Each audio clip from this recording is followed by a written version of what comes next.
Yes, bonjour à tous. Je voulais juste introduire par cette grande question de la rentrée. Je ne sais pas comment vous avez vécu la rentrée. Là, on est pas loin du 19-17 septembre.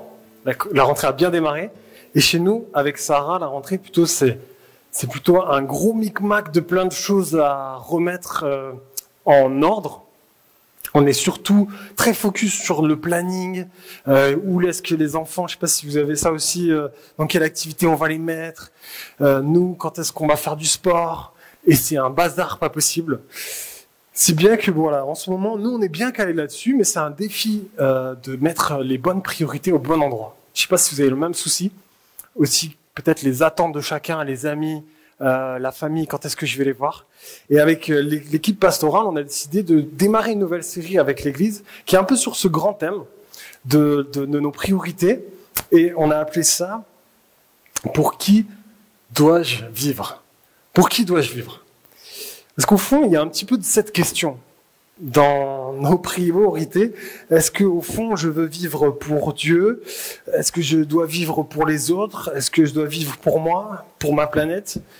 Et quand il y a toutes ces attentes, je ne sais pas si ça vous fait un peu cet effet, des fois on est un peu tiraillé dans tous les sens, et on se dit, ouais, c'est compliqué. Ouais, du coup, ça pose la question en fait un peu de notre responsabilité, et un peu de si on veut être utile, en fait, pour les autres.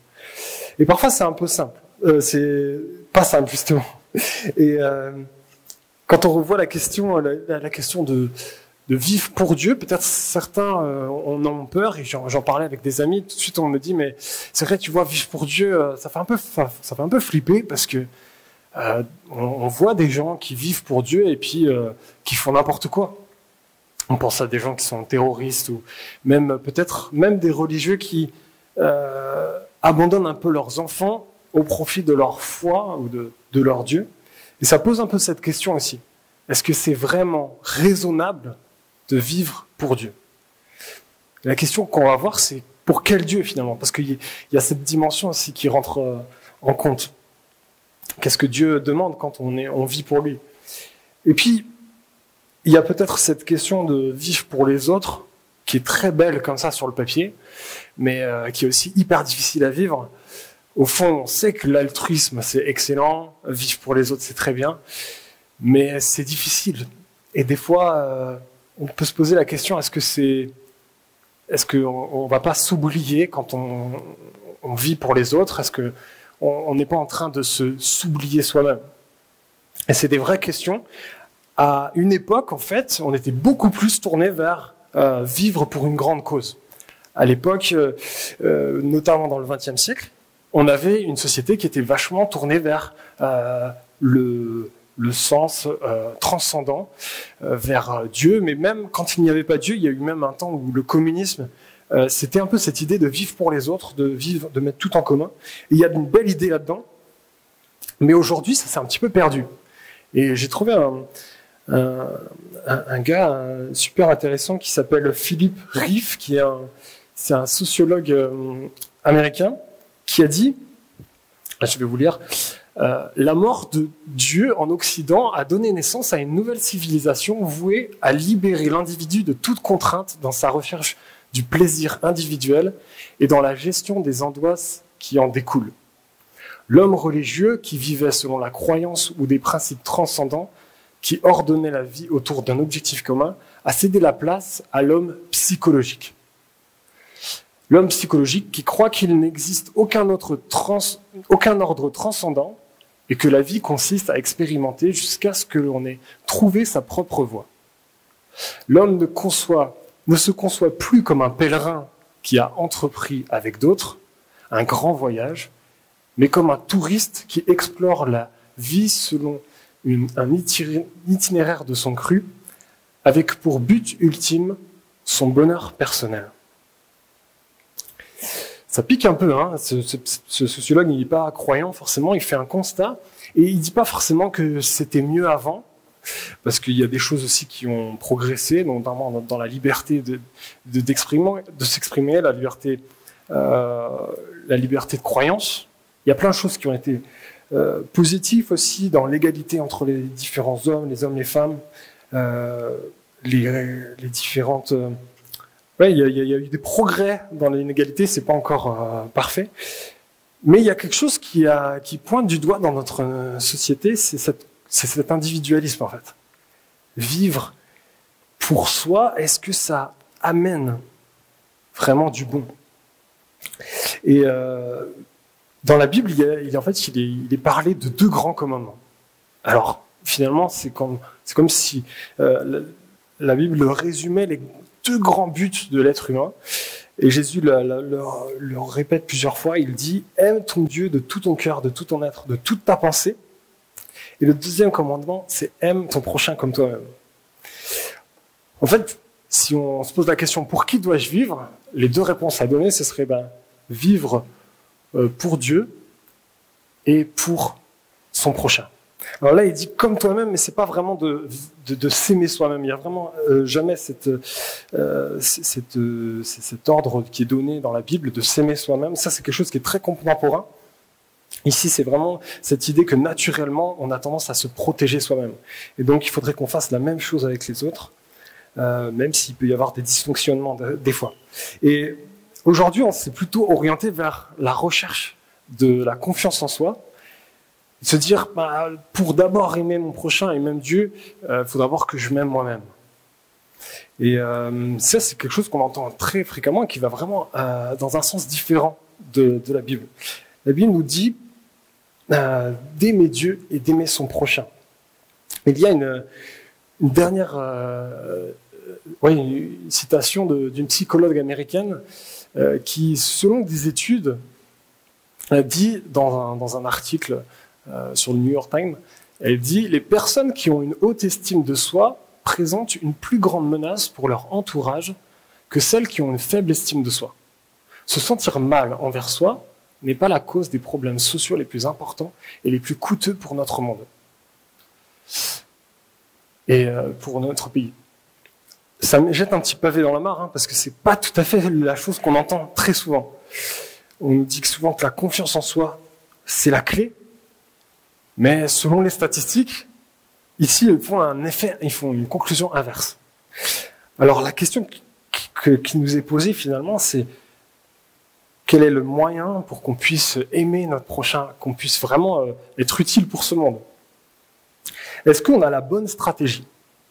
Eh bien, dans la Bible, on va voir une stratégie qui nous est présentée, une façon de peut-être d'atteindre cet objectif d'aimer Dieu et d'aimer son prochain. Parce que finalement, toutes les religions peut-être ont un peu le même créneau d'aimer Dieu et d'aimer son prochain. Peut-être ceux qui n'ont pas vraiment une croyance en Dieu, ils sont assez convaincus que le monde irait bien mieux si on se mettait à aimer son prochain et faire attention à ce qu'il y a autour de nous. Mais nous, on va voir du coup un passage dans Matthieu 11 où Jésus va donner un conseil, enfin une sorte d'orientation pour nous aider dans cette grande mission de vivre pour Dieu et pour les autres. Et ça se trouve dans Matthieu 11, au versets 28 et 30. Et juste avant, pour capter un peu le contexte, Jésus, il est avec ses disciples et il leur parle beaucoup de ce qui est bien à faire. Il va les encourager à faire le bien, à pardonner, à aimer ses ennemis. Donc, beaucoup de choses qui finalement font écho à nos 2 grands commandements d'aimer Dieu et d'aimer son prochain. Et suite à cela, en fait, en disant toutes ces choses à faire, Jésus va rappeler que Dieu est juge. Alors, c'est pas un truc qu'on aime bien, mais en fait, il y a quelque chose de rassurant là-dedans, c'est de dire, Jésus, il dit que Dieu aime le bien et qu'il va juger, en fait. C'est-à-dire qu'il est bon et il aime la justice. Il y a quelque chose de rassurant là-dedans. Et du coup, il enchaîne avec ça, et on va lire ce passage dans Matthieu 11, au verset 28, et vous allez voir, c'est hyper intéressant. Jésus il dit un truc, juste après ça, il dit « Venez à moi, vous tous qui êtes fatigués et courbés sous un fardeau, et je vous donnerai du repos. Acceptez mes exigences et laissez-vous instruire par moi, car je suis doux et humble de cœur. Et vous trouverez le repos pour votre âme. En effet, mes exigences sont bonnes et mon fardeau léger. » C'est trop intéressant.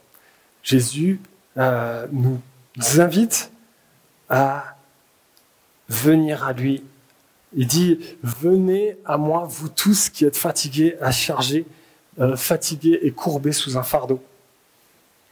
En fait, oui, c'est difficile de vivre pour Dieu et pour les autres. C'est peut-être on a des attentes avec nos parents, peut-être on a des attentes dans la réussite à l'école, pour sauver la planète, pour faire peut-être donner le meilleur à nos enfants, à notre conjoint, notre conjointe, et en même temps prendre soin de nous. Toutes ces attentes-là, Jésus il dit, mais venez à moi, vous tous qui êtes chargés et courbés sur le fardeau. En fait, il nous parle de charge. Jésus nous parle de charge. Alors, je ne sais pas si vous êtes partis cet été en vacances, mais quand on part en vacances, en général, on essaie de prendre l'essentiel. Et nous, c'était notre vraie problématique cet été. Quand on est parti en vacances en caravane, il fallait vraiment qu'on ait l'essentiel. Parce qu'on a 4 enfants et voilà, c'était pas la plus grande des caravanes. Et du coup, c'était la grande question. Qu'est-ce qu'on prend dans nos vacances? Et parfois, c'est un petit peu la même chose pour nos vies, en fait. On a parfois aussi des bagages qui fait qu'on est bien chargé et c'est comme un petit peu lourd.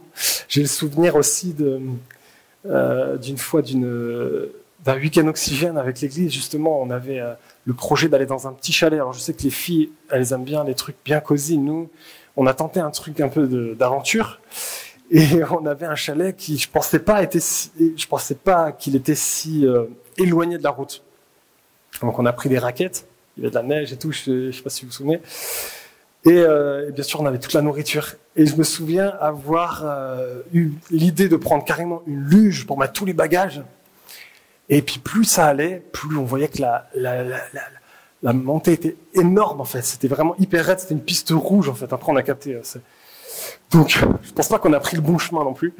Et on montait. Et en fait, je me souviens d'avoir pris un peu les devants avec notamment Christophe. On s'est dit allez, on y va. Et on prenait la luge à 2 et on est monté. Et puis on arrivait là-bas exténué en fait. Et en fait on s'est dit bon.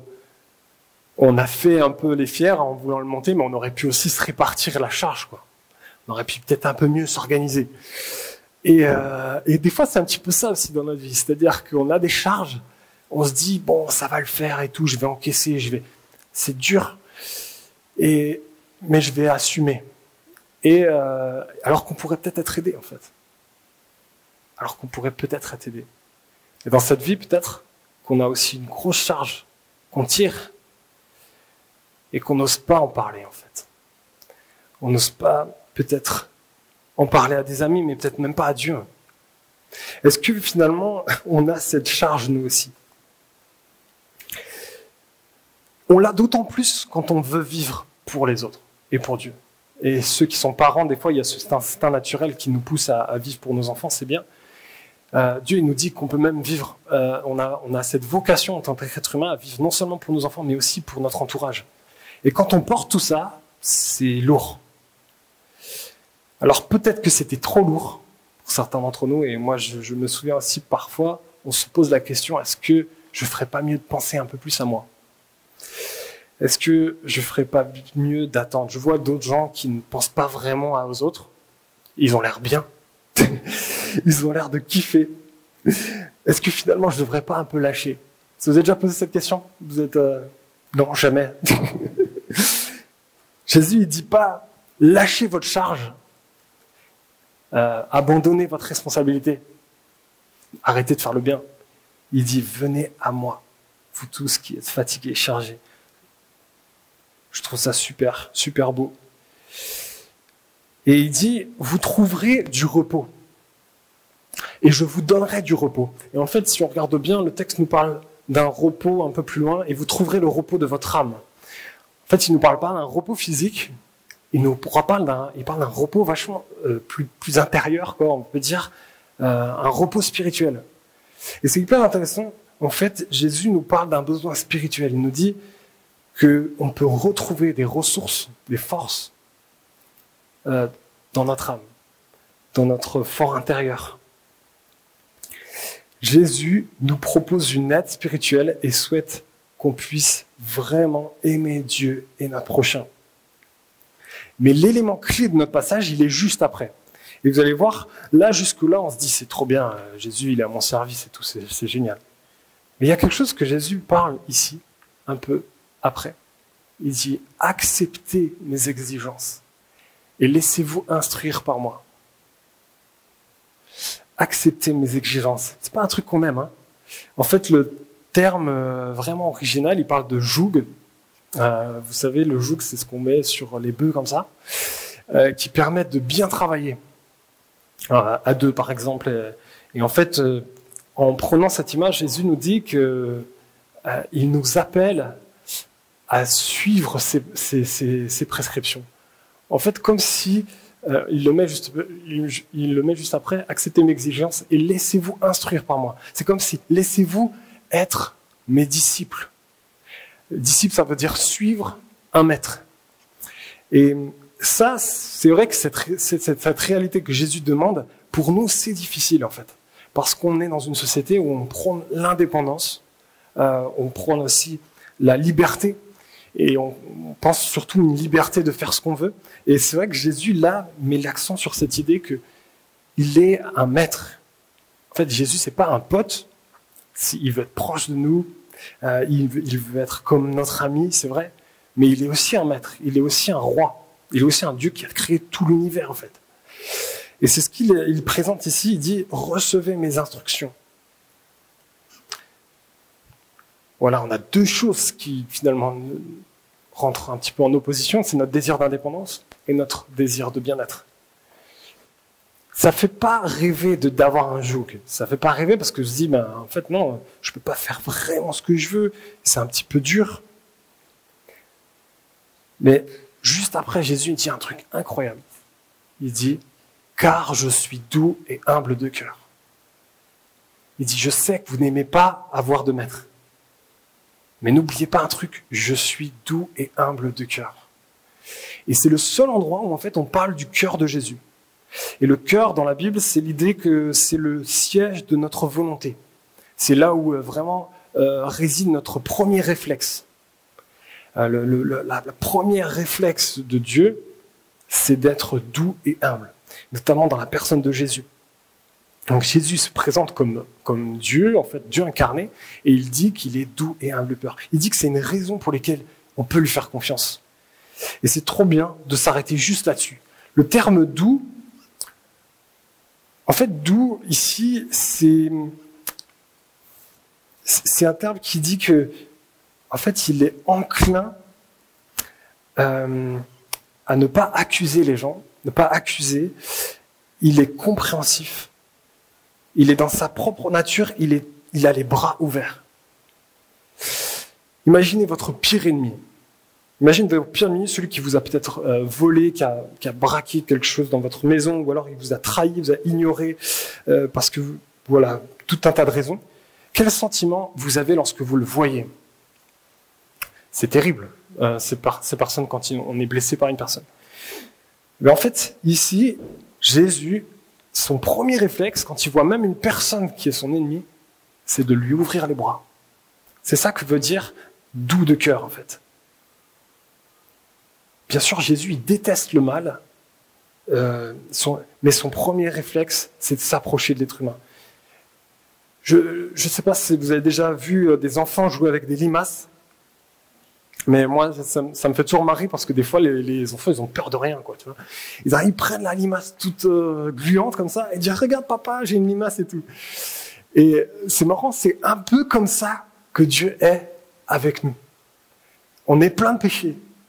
Il y a des choses que Dieu, c'est répugnant pour Dieu. Mais il est enclin à se rapprocher de nous. Il est enclin à se rapprocher de nous. Je vous donne cette citation de Dan Horton qui parle dans son livre Doux et humble de cœur. Il dit « Jésus est parfait et saint et glorieux ». Et, Jésus qui est parfait et saint et glorieux ne montre aucune hésitation à tendre la main et à toucher ceux que le péché a souillés et que la souffrance a paralysés. Il veut nous serrer contre son cœur Voilà précisément ce qu'il se plaît tant à faire. Il ne supporte pas de se tenir à distance. C'est pas incroyable ça? Je trouve ça vraiment encourageant. Et puis, juste après, il y a humble de cœur.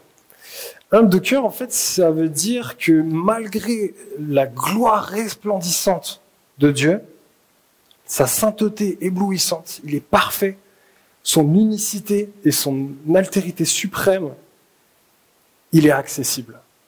C'est ça que veut dire ce mot, l'humilité de Jésus, c'est que il n'impose aucune condition. Il ne dit pas, bon, moi, j'ai rien à voir avec vous, je suis d'une nature beaucoup plus supérieure à vous.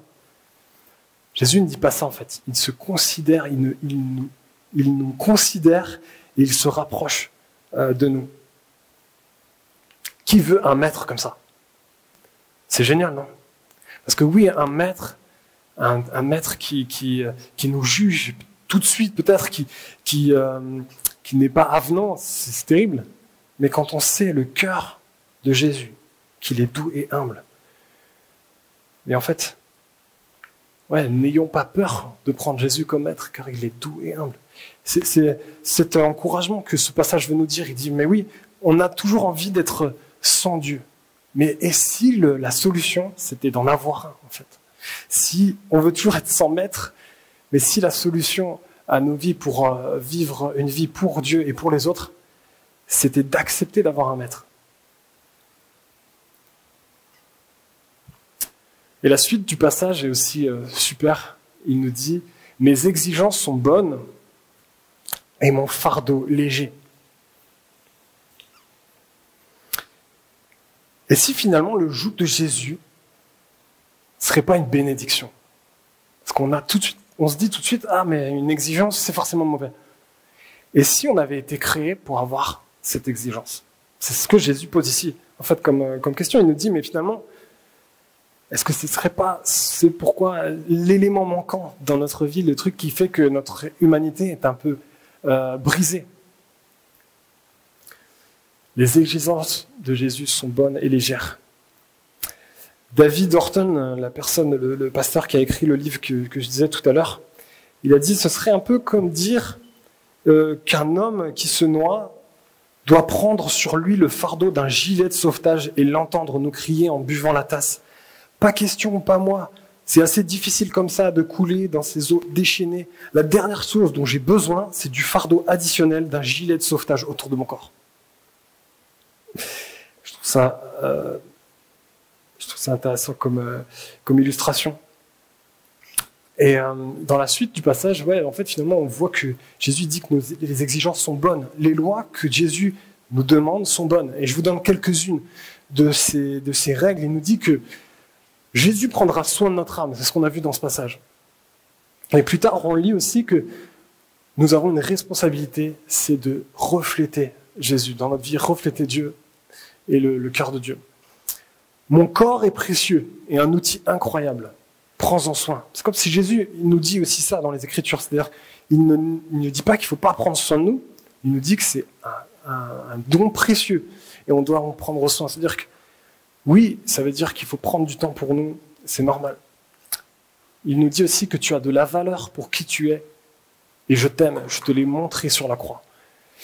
Ça aussi, on voit que Jésus nous dit que notre valeur se trouve dans l'être et pas dans le faire. Et puis, il nous dit, fais des disciples de Jésus. Encourage les gens à me rencontrer et à me suivre. Ça, c'est quelques lois, quelques exigences que demande Jésus à nous. Si on croit en Jésus, est-ce qu'on a pris au sérieux ces exigences? Est-ce qu'on est d'accord avec ce joug et on se met au travail? Ça, c'est vraiment la question que pose ce texte. Il nous dit, il y a des exigences. Mais qu'est-ce que nous faisons? Est-ce que nous croulons sous nos fardeaux et on dit, bon, j'ai tellement à traiter, je n'ai pas besoin de ça, je vais d'abord me concentrer sur moi? Ou est-ce qu'on est prêt à se dire, ok Jésus, qu'est-ce que tu peux m'apporter pour que je puisse rentrer dans ton projet, dans le fait d'aimer Dieu et d'aimer mon prochain? Voilà, je vous pose cette question, est-ce que vous avez les épaules chargées dans cette rentrée? Et qu'est-ce que vous en faites? Qu'est-ce que vous en faites? Cette rentrée avec Sarah, nous, on a eu plein de changements avec les écoles différentes et tout ça. Et je me suis vu avoir un coup de stress. Je l'ai partagé déjà avec quelques-uns. Quand on est allé au collège avec mon grand, donc il arrive en 6e, et je me souviens pas avoir très très bien vécu le collège. Et quand j'ai vu le collège et tout ça, et entendu la directrice faire son discours, je me suis dit, ah, c'est chaud, j'ai envie de reprendre mon fils et me barrer là. Et c'était drôle de vivre comme un peu un écho de ce que la mauvaise expérience du collège. C'est pas facile le collège. Et puis je me suis dit, mais est-ce que j'en parle au Seigneur de ça? Parce que des fois on a nos soucis et puis on se dit tout de suite on veut chercher une solution, mais est-ce qu'on a pris le temps d'en parler à Dieu? Alors bien sûr avec ma femme on a discuté, elle m'a encouragé à aller vers Dieu et ça m'a fait grave de bien. Vraiment, c'était fou. Bon, c'est pas le premier réflexe que j'ai fait, mais est-ce qu'on se décharge vraiment sur le Seigneur? Il dit, venez à moi.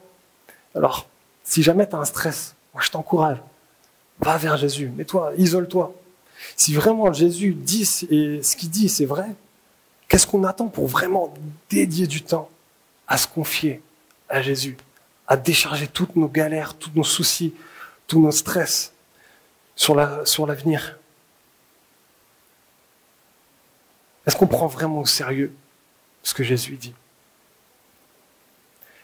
Un petit peu plus tard, Jésus dira à ses disciples, alors Jésus dit à ses disciples en Matthieu 16, « Si quelqu'un veut venir à moi, qu'il se renonce soi-même et qu'il prenne sa croix et me suive. Car quiconque voudra sauver sa vie la perdra, et quiconque la perdra voudra sauver sa vie la perdra, et quiconque perdra sa vie pour l'amour de moi la retrouvera. » En fait, parfois, ce qui nous bloque, c'est que on n'a pas envie de lâcher le contrôle. Parfois, c'est parce qu'on s'accroche à notre vie, plutôt que de la confier à Dieu. Est-ce que j'ai pris le temps de confier ma vie à Jésus? C'est ce que nous pose ce texte. Et c'est ce que j'aimerais bien qu'on puisse aborder ensemble en discutant, en petits groupes. Mais juste pour terminer, c'est juste la conclusion qu'on a vue. On a vu le premier point, que Jésus nous propose une aide spirituelle et souhaite qu'on puisse aimer Dieu et notre prochain. Nous n'avons pas peur, nous n'avons pas à avoir peur de prendre Jésus comme maître, car il est doux et humble. Et les exigences de Jésus sont bonnes et légères. Alors j'aimerais qu'on prenne un petit temps, on a l'habitude de faire ça à l'église, c'est de vraiment de prendre le temps de discuter et de voir qu'est-ce que ça va changer dans mon quotidien. Qu'est-ce que j'en pense et qu'est-ce que je veux appliquer dans mon quotidien. Et donc on vous propose quelques petites questions à discuter à 3-4. Donc la première, c'est: avez-vous le désir que votre vie soit utile pour les autres? Qu'est-ce qui peut vous empêcher de le faire? Deuxième question, l'individualisme dit « pense à toi d'abord ». Jésus dit « suis-moi d'abord ». Avez-vous déjà expérimenté l'un ou l'autre de ces conseils? Qu'est-ce que cela a créé chez vous? Voilà, troisième question. Avez-vous conscience que Dieu de la Bible a un cœur doux et humble? Et qu'est-ce que ça change? Et la quatrième, si vous êtes chrétien, quelles sont les exigences que Jésus vous demande de faire en cette rentrée? Comment allez-vous vous y prendre? Gros programme, et je sais que on va peut-être pas pouvoir tout aborder, mais c'est super de prendre ce temps. On prend 10-15 minutes, essayez de faire des groupes de maxi 4 personnes, parce que sinon c'est dur que tout le monde puisse s'exprimer. Après, vous sentez-vous libre de vous exprimer ou pas, hein, vous pouvez juste écouter. Mais l'idée, c'est vraiment de partager là-dessus pendant 10 minutes.